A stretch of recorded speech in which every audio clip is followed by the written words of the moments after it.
was born in Chicago in 1941. Bum, bum, bum, bum, bum, bum.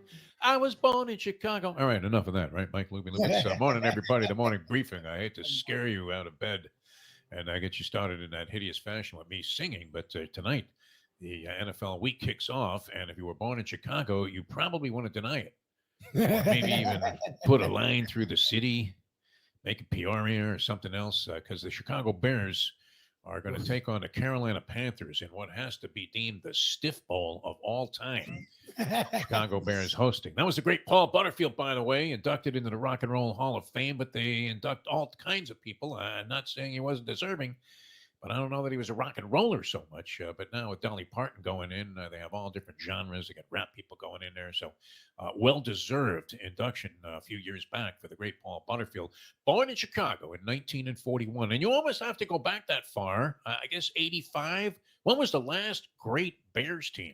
Okay, It's what do hard you to like compare great? anybody to 1985. Their lone loss was at the Orange Bowl to the Miami Dolphins. Yes, the Miami Dolphins stopped the momentum of the Chicago Bears with a thrilling victory, and who could forget the Nat Moore helicopter play? But when was the last time this team was good? And they're now on desperate ground as they will play the quarterback, this rookie kid that they started last week who came out of nowhere and managed to throw 3 picks and fumble the ball one time. And as we were saying, he looked so young when they had the shot of him looking bewildered on the sidelines, Libby. Did you see this guy? The Chicago Bears quarterback, he's going to start tonight because Fields is out. And they had a shot of him just looking completely perplexed and overwhelmed on the sideline after his fourth turnover in the game, fourth of 5 committed by the Chicago Bears in what turned out to be a loss, but a cover against the spread. If you were analyzing the game from this standpoint, you have the Bears at 3-5-1, and the pathetic. I mean, you're talking about a non-existent opponent here. This looks like little more than a practice game, even for a team as bad as Chicago with their one stinking win. They're 3-5-1 to the spread, and the Carolina Panthers come in at 1-6-1 to the spread, and making it look like they might have whiffed on one. It would have been as if the Colts had taken Ryan Leaf instead of Peyton Manning. Oh, right now, yeah. Remember that debate? Wow, a lot of sportscasters. Well, Leaf really has a better arm.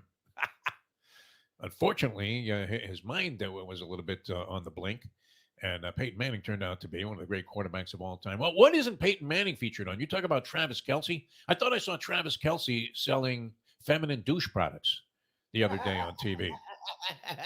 Now, he may know something about that. Maybe he's been, waffling his way through and analyzing whatever it was that Taylor Swift bought on the road with her, but not to impugn the integrity of that relationship at all. But he is selling virtually everything. And Peyton Manning, though, is on everything, including the Country Music Awards. It's incredible. I thought I saw him doing an ad for the money store the other night. He took over for Phil Rizzuto. Can you believe these interest rates? 7.5%. Boy, that's a good number. What's funny is that comes back around. Like history repeats itself, where now you could have Phil standing up there hawking these loans at 7.5%, where you get a better rate from a loan shark. And it almost stands up, and you're saying, yeah, that's a good deal there, Phil. Thanks for turning me on to that, the scooter, man. Go have a meatball across the bridge there in New Jersey. Come back to another game tomorrow. But a dreadful game for the Thursday night crowd. And yet there will be people that engage in action on that as the Bears take on and will be hosting the lowly Carolina Panthers with Bryce Young making C.J. Stroud look even better as the number 2 pick overall in the draft there. I don't know. What do you make of Bryce Young so far? I mean, is there any way to judge this guy? It's kind of like this whole Victor Wembanyama thing that's happening with San Antonio and the absolute, amazing amount of attention that's being paid to this kid as he showed up at Madison Square Garden last night. Not exactly a performance that was going to distinguish him from the original Garden appearances of Kareem Abdul-Jabbar, who made his first shot there, a sky hook appropriately, in a loss of the New York Knicks many years back when he was with the Milwaukee Bucks as Lou Alcindor.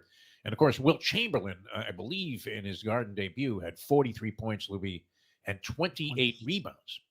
Wembanyama was not exactly on his game last night. He was 1 for 9 in the first half. I think he had 4 points, 0 for 4 on 3-pointers. Did redeem himself a little bit, finished with 14. The Spurs were hopelessly out of this game. They were down 25, 30 points mostly throughout. They made a little bit of a run at the end and got within like 11 or 12, but The Knicks shut him down, and Wembanyama was somewhat of a non-factor. Is it fair to make any kind of judgment about this kid at this stage, except that yes, there's marvelous and massive potential there, but it is yet to fully manifest itself, and rightfully so, as an NBA entity. Victor Wembanyama, what do you think? Okay, I'll ask you. How did you from an early time told me how to be in this racket? How do you want this answered? Like a talking head, Stephen A. Smith, Skip Bayless? Or do you want it answered like someone with logic, reasoning, and understanding of life? Because Well, let's there's throw two. logic out. I mean, this is not what we do. We don't get paid to be logical. Get paid to be He's extremists done. and He's insane. never going to be anything. This kid is a bust. Fuck with Victor Wembanyama. I mean, if you had money on him right now as the rookie of the year, would you think that? And look, there's a lot of the year left. They've played, I believe, 8 games. So you're talking about 10% of the season. And you would have to think that you would consider this to be a massive learning experience for Victor Wembanyama. Popovich, who is morphing into Donald Sutherland, and Sutherland has consented to play Greg Popovich if he's still alive by the time Popovich is ready to be commemorated on film as being one of the great coaches of all time. But I do agree with his approach, which was we're not going to try to refine this guy right away. We're not going to over drill him in things that he might have done right or wrong and correct everything on the spot. Let's see what kind of player he is on his own first and see how he blends in. He is Okay, one put of it those this guys. way. Yes. For guys that the Yankee, Nick, or whoever fans last night were chanting overrated. Rookie year, right? 19, didn't even play in America, is something we have no one to compare him to because he's like the combination of like Giannis and LeBron with a little bit of Jokic. Is averaging, okay, again, remember, he's a bust. People want to Yes. run, he's not overrated. I don't know that people are saying he's a bust yet. You Okay, just wondering, overrated. is he instantly one of the greats? No, he's not, which is stupid. That's a Yeah. stupid ass discussion. This is a stat line so far from a year where Okay. we don't know what he is. Okay. 18 and 8, 8.5, and 2. So pretty much 19, 9, and 2. How many minutes a game is he playing? About 20, 25? See, it doesn't say, I don't have his minutes per game, but I think he's playing 25 to 30. And Yeah, he's had some games over 30 minutes. 44% from the field, which isn't great, but isn't bad. And he's shooting almost 30% from 3 as a 7'4" fucking guy. Again, he's not where I think he's going to be in 2 to 3 years, but it's not bad for a guy. And he's 19. And if you're comparing him to Wilt and Lou Alcindor, they later became Kareem Abdul-Jabbar, of course, is much more well-known for that, tag. But, yeah, I mean, you were expecting those guys to come in and make an immediate impact. I mean, with a 90-year-old Oscar Robertson, Kareem was able to win a championship with the Milwaukee Bucks team that had done squat dooch before that. They've done that's the other absolutely thing. nothing. Yes. The Philadelphia Warriors probably sucked. His situation and Wilt are probably very similar situations. I'll give him that. They're both rosters were horrendous. They're asked to do a lot. The expectations are loud. But you just said it. Wilt was like 22. Yes. He played 4 years at Kansas. One as a freshman because they had freshman-only teams back then, as the same was the case with Lou Alcindor, Kareem Abdul-Jabbar, who, played freshman ball and then had 3 years on the varsity at UCLA, where he was surrounded by brilliant talent and obviously under the tutelage of the man known as the Wizard, John Wooden. But you could see right away that they were going to have a huge impact when they entered the league. I don't know that you've seen that completely yet with Victor Wembanyama, but I think you probably have to give him the benefit of the doubt and say, instead of being critical of games like he had at the Garden last night, where he looked to be somewhat of a non-factor.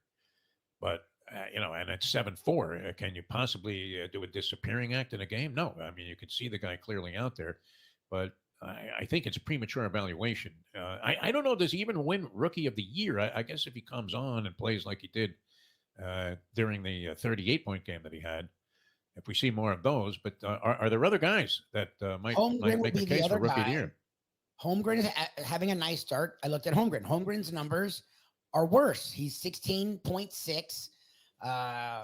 What was it? He's not as commanding of a presence on the court either as Wembanyama Holmgren. No. Although he's given a decent account of himself, and he's made some impact with Oklahoma City. But nonetheless, yeah, I mean, it's not like he's eclipsing anything that Wembanyama is Well, doing. this is year 2 for him, honestly, and he's on a better team. Oklahoma City has playoff aspirations. Shea Gilgeous-Alexander is one of the best players in the fucking NBA. The Josh Godsey guy, whatever the hell, the guy from Kansas is a good player. Like that Oklahoma State roster is a much more robust roster, and his numbers are worse. Yes. So, like, I mean, he's older, like, and he played college, and he played in the American system, and he went to the deep in the tournament. So he had a much better, younger resume, and he's worse than Wembanyama. Like, I don't know. I'm not trying to be Wembanyama defender guy, but I don't know what. I don't have any questions of the guy yet. Like, I think he's done Certainly. everything more than what I thought. Yeah, you're using logic here and saying that maybe you need to give this thing a little bit of time, right? It's like you buy an avocado at the supermarket, and it's just flaming lime green. It looks like one of the uniforms from the European Football League, World League of American Football, or whatever Yeah. that. No, that wasn't it. What was it? The World League. Was it also American football in the title there? But you remember those hideous, what was it, Frankfurt or something that had the hideous uniforms? Well, all of the jerseys were ridiculous.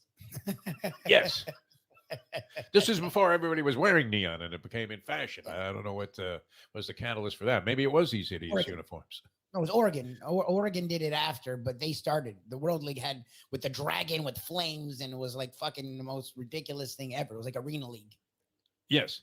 But you would say, yeah, with Wembanyama, I'm with you. You're using logic there, and you probably have to give it a little bit of time. Anyway, that was amidst much fanfare again last night as he made his debut at Madison Square Garden, the mecca of basketball, and the world was watching. So it made it even more likely that you would have an overreaction to whatever that he did in that particular game. The league needs to be very careful, Lubie. The NBA, Adam Silver is going to get called to the carpet pretty soon. Did you see what happened with Giannis Antetokounmpo last night? Oh, I just saw an absolutely hideous, overbearing act on the part of official Scott Twardowski, who threw Giannis out of the game with a second technical foul for doing virtually nothing. Now, this was just early stages of the third quarter of the Milwaukee Bucks game against the Detroit Pistons. People have money on these games.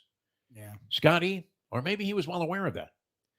This could have been one of those things where, you saw this guy winking to some member of the Gambino family who just yesterday, they had like 8 guys taken off the track in New York. And yet another bust. Are they still doing it? They're still finding mafia guys? Oh, yeah, for sure. Wow.